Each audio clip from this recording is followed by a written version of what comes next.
full. At saka sir, ito, tinuro rin sa akin ng air pots.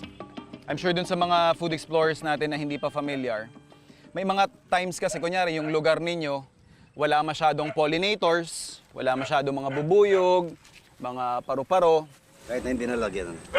So, pag may incident na gano'n, tapos mapapansin nyo hindi nagtutuloy yung bunga ng kalabasa ninyo, what you can actually do is i-manual silang pollinate. Kapag hindi nag-pollinate or pag hindi na-pollinate yung babaeng bulaklak, ito yung mangyayari. Ito yung mga madalas nating nabibili sa palengke.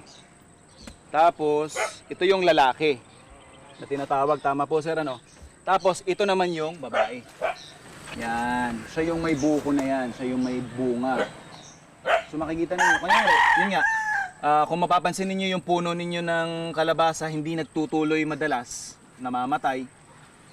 What my dad taught me is you can manually pollinate para mas mataas daw yung survival or yung chance na mabuo yun into full-grown bunga. What you do is, tatanggalan mo yan, para mo siya ma-shoot doon sa loob. Kasi makipapansin ninyo, ito yung patusok. Kung mapapansin ninyo yung female na bulaklak, parang sakto siya. And then, ipapasok lang natin siya, i-shoot.